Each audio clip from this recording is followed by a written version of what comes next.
everyone. Today we're going to create this simple set of Thanks a Latte cards using the Close to My Heart Perk Up stamp set and thin cuts. Let's start by creating the background. We're going to be using the coffee stain stamp to create the images on white daisy cardstock. I will be using expresso and toffee inks today to randomly stamp these images. I'll begin by stamping the image in espresso onto the cardstock. As you can see, I'm simply stamping the image in a diagonal pattern onto the cardstock. This is very simple to do and creates a fun background. After cleaning my stamp, I'll repeat the process using toffee ink. This time, I will also stamp a few overlapping images on those previously stamped espresso coffee stains. This piece of white daisy cardstock will eventually be cut into all of our background pieces, but by creating this full background at one time, I only have to stamp these images once. Once the background is complete, I will use a watercolor pencil and a small round water brush to add a splatter effect. My all-purpose mat is the perfect makeshift palette for my blob of color. I simply drag the color off the pencil with my brush and then splatter the color onto the cardstock. If I use more water and more ink, my splatters are larger. By using less water and less ink, I have a denser pattern with a smaller splatter. The next step is to create each of the 4 coffee cups. These are cut from craft cardstock using the die that came with the set, then stamped with espresso ink. We are going to shade these images using our watercolor pencils and water brush. Each cup is shaded with a deep brown for the coffee and a mix of deep red and brown for the cup. After I've shaded the coffee, I'll use my round water brush to disperse the color.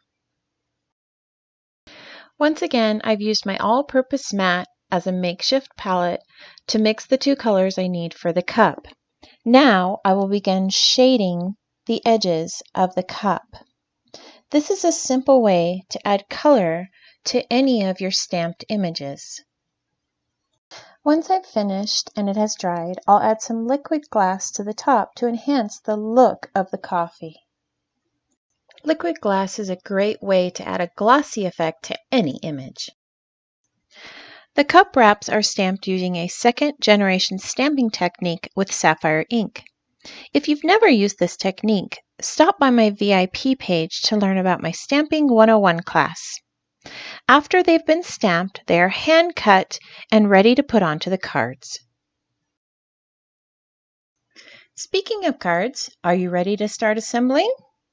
On this first card, I'm going to attach my patterned paper strip directly to the sangria ribbon before I attach it to my background paper. This card is simple to assemble. I've added a small bow to my cup using some strands from our white burlap ribbon, and I've added foam tape to the back of the cup. I'll attach the cup and then add the sentiment to the card.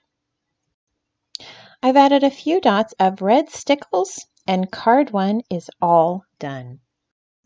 The second card goes together just as quickly. The sangria ribbon is wrapped around the base of the pattern paper before it is attached to the card base. Once again, I've added foam tape to the back of the cup for some dimension.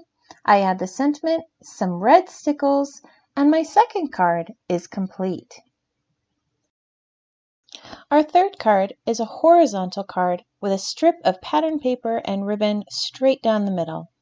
On this card, I'm going to stamp a little curled steam image above the cup with espresso ink. I add the cup with some foam tape, the sentiment, and once again some red stickles to complete the card. This is my first project using stickles, and I must say I am enjoying them. Our final card in the series is another vertical card with a strip of pattern paper and sangria ribbon along the bottom. Again, I have stamped that coffee steam image using espresso ink above my cup with the burlap bow. I add the simple sentiment and red stickles. Now we have a full set of Thanks a Latte cards ready to send to our coffee-loving friends. I hope you have enjoyed this National Coffee Day tutorial and are making plans to create a few of these cards of your own. Have a wonderfully blessed week. I can't wait to see what you create.